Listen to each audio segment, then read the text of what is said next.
반갑습니다. 허명 목사입니다. 세상에 나와 있는 책 중에 감사라는 말이 가장 많이 기록된 책은 하나님의 말씀인 성경입니다. 성경은 하나님의 사람들의 행복한 삶을 위하여 감사하는 자가 되라, 감사함을 넘치게 하라고 끊임없이 권하는 것입니다. 성경 말씀대로 우리들이 한평생을 감사하며 산다면 나는 행복합니다 하는 간증이 있을 것입니다. 구약 성경 시편 136편은 감사가 가득한 찬양입니다. 26가지의 감사할 제목을 들면서 하나님께 감사하라는 찬송입니다. 여호와께 감사하라. 그는 선하시며 그 인자하심이 영원하미로다.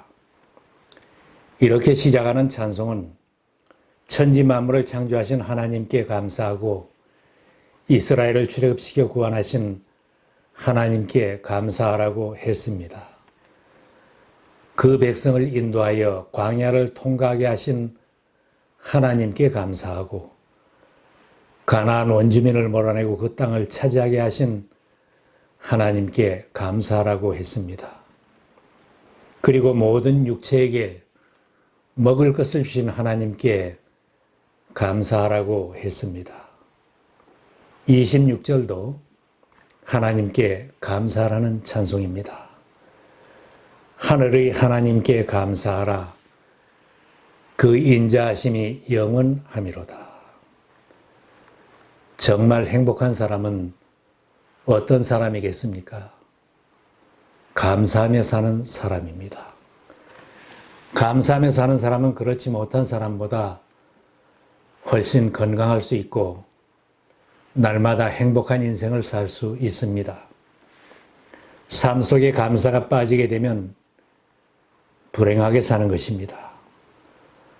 사람의 몸은 감사함에 기뻐하면 맥박도 고르게 되고 소화도 잘 시켜서 좋은 건강을 유지하게 된다고 합니다. 모든 것이 풍성하고 부족함이 없어도 감사가 빠지면 원망과 불평이 자라나고 마음과 육체가 피곤해지고 병들기 쉽습니다. 2020년의 세계 153개국의 국가별 행복 지수를 보면 행복은 국민 소득 순서도 아니고 군사력의 순서도 아닌 것을 봅니다. 개인의 행복도 재산이 많은 순서도 유명한 순서도 공부 잘하는 순서도 아닙니다. 날마다 감사하며 사는 사람은 어느 나라에 살아도 어떤 처지에서 무엇을 하면서 살든지 나는 행복하다고 할 것입니다. 우리 부모님들의 소원도 자녀들이 행복하게 사는 것이듯 하나님 아버지의 소원도 자녀된 성도들이 한평생 행복한 인생을 살기를 소원하십니다. 그래서 성경은 반복하여 감사하며 살라고 말씀합니다. 사도 바울도 사랑하는 성도들에게 당부했습니다.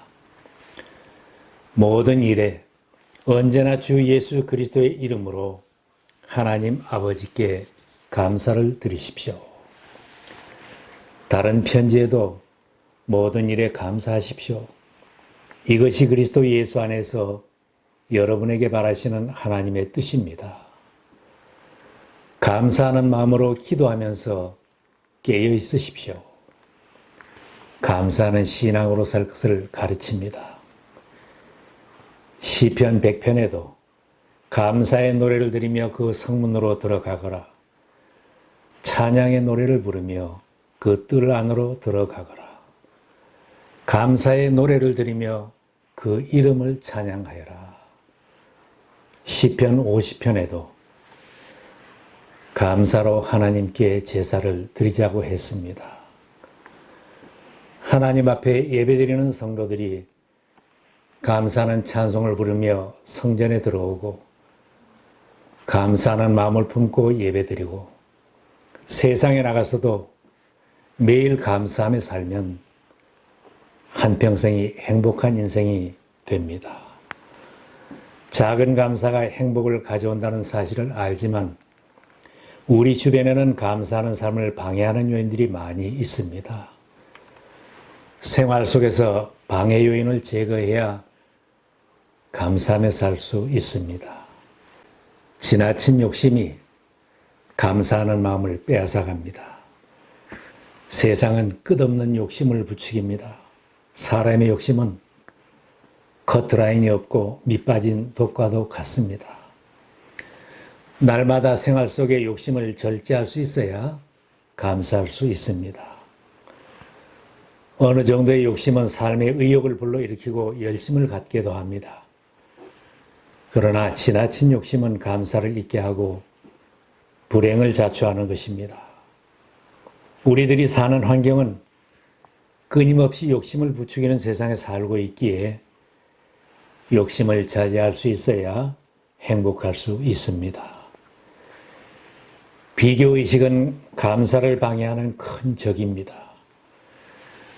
다른 사람과 자신의 처지를 끊임없이 비교하면서 우월감으로 교만해지든지 열등감으로 자기 비하를 하든지 하면 감사하는 마음이 사라집니다. 내 자녀와 남의 자녀를 비교하고 내 부모와 남의 부모를 비교하고 내 배우자를 비교하고 내 교인과 다른 교인을 비교하면 감사를 잃게 됩니다.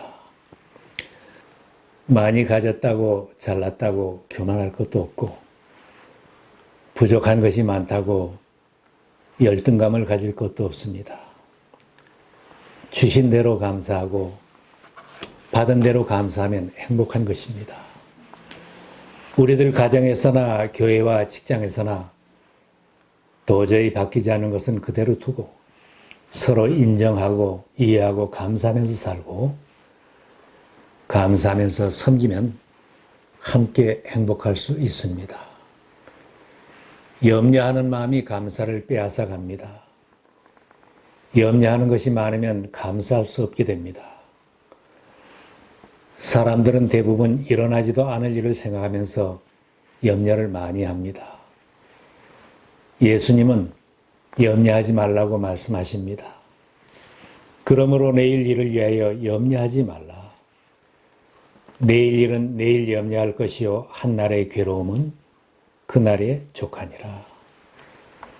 주님 말씀대로 우리 속에 염려거리가 생길 때마다 하나님께 맡기고 기도해야 합니다. 너희 염려를 다 주께 맡기라. 이는 그가 너희를 돌보심이라. 그동안 이것저것을 생각하면서 주야로 염려하는 것들이 있었다면 다 내려놓아 보시기 바랍니다. 어려운 나라의 일까지도 역사를 주관하시는 주님께 맡기면 평안을 누리며 감사할 수 있습니다. 더 적극적으로 감사하다는 말을 많이 해야 합니다. 세상에서 가장 아름다운 말은 감사하다는 말입니다. Thank you. 감사합니다. 이 말이 날마다 생활 속에 몸에 배도록 잘 사용한다면 나도 행복하고 듣는 사람도 행복할 것입니다. 사도 바울도 감사한 말을 하라고 권합니다. 누추함과 어리석은 말이나 희롱의 말이 마땅치 아니하니 돌이켜 감사하는 말을 하라. 감사하라는 말은 파워풀합니다. 감사합니다. 말 한마디가 우리 인체를 건강하게 할 뿐 아니라 우리를 행복한 인생으로 만들어주는 힘이 있는 것입니다. 감사하는 것은 치료하는 힘이 있다고 합니다. 또한 나 자신에게 자신감과 만족함을 경험하게 합니다. 감사하다는 말 한마디가 상대방의 다친 마음을 열어주고 상대방의 아픈 마음을 만져줍니다. 이 말이 인간관계를 부드럽게 해주는 윤활유 역할을 하는 것입니다. 한평생 신앙으로 살면서 감사하는 마음과 언어가 우리들의 삶을 지배하게 해야 합니다. 하나님께서 우리들 감사를 들으시면 더욱 감사가 넘치는 인생으로 인도하실 것입니다. 가정에서도 가족 간에 감사하는 말을 많이 해야 합니다. 어린 자식들에게도 아들아 고맙다, 딸아 고맙다 하고 감사하다는 말을 생활화하면 행복합니다. 부모님에게도 아버님, 어머님 감사합니다. 감사하는 말을 많이 하면 서로가 기쁩니다. 형제, 자매 간에도 부부 간에도 서로가 감사하다는 말을 많이 쓰면 관계가 더 좋아지고 기뻐하게 됩니다. 직장에서도 주변 사람들에게 감사를 많이 하면 따뜻한 내 직장이 됩니다. 사회에서도 교회에서도 얼굴에 긴장을 풀고 감사를 많이 하면 내가 가는 곳마다 행복한 분위기를 만드는 사람이 됩니다. 감사한 생각을 많이 하도록 신앙으로 살아야 합니다. 사람은 특별히 누가 가르쳐주지 않아도 원망하고 불평하며 험담이나 욕설은 쉽게 합니다. 세상으로 쫓아가고 불신앙으로 살면 감사한 생각이 사라집니다. 그러나 예배드리고 기도하는 자리, 말씀을 배우고 신앙의 교제를 하는 자리에 함께하면 영적인 눈을 뜨게 되고 감사한 생각을 하게 됩니다. 영적인 눈을 뜨게 되면 지난날의 시련과 고통스러운 일까지도 하나님의 간섭과 도우심을 생각하며 감사의 찬송을 부르게 됩니다. 시편 30편은 다윗의 감사의 찬송입니다. 그는 순탄한 생애가 아니었지만 지나온 날들을 돌아보면서 주님께 영원히 감사하며 살겠다고 찬양을 드렸습니다. 주님께서 나를 수렁에서 건져주시고 내 원수가 나를 비웃지 못하게 해주셨으니 내가 주님을 우러러 찬양하렵니다. 주 나의 하나님, 내가 주님께 울부짖었더니 주님께서 나를 고쳐주셨습니다. 주님 수월에서 이 몸을 끌어올리셨고 무덤으로 내려간 사람들 가운데서 나를 회복시켜 주셨습니다. 다윗은 감격하여 찬양을 했습니다. 밤새도록 눈물을 흘려도 새벽이 오면 기쁨이 넘친다. 주님께서 내 통곡을 기쁨의 춤으로 바꾸어 주셨습니다. 주 나의 하나님, 내가 영원토록 주님께 감사를 드리렵니다. 한평생 살면서 지금까지 지내온 날들을 돌아보며 내가 하나님의 은혜로 살아왔음을 깨닫는 사람은 다윗처럼 한평생 감사하는 인생을 살아갑니다. 감사하는 생활 속에서 더 자라기도 하지만 쉽게 소멸되기도 합니다. 감사는 하면 할수록 더 감사할 것이 많아지고 신앙도 성장해 갑니다. 반면에 우리의 말이나 생각이나 행동에 감사가 빠지게 되면 점점 더 감사를 잊어버리고 원망하며 불평하며 슬픔 속에 살게 됩니다. 혹 어려운 중에라도 감사할 조건을 찾다 보면 자신도 행복한 사람임을 발견하고 감사하게 됩니다. 지금 우리들 삶 속에 감사한 일들을 세어 보십시다. 감사한 일들을 잊고 살았다면 주변을 둘러보며 작은 것이라도 나에게 어떠한 감사할 조건이 있는지 다시 한번 헤아려 보시기 바랍니다.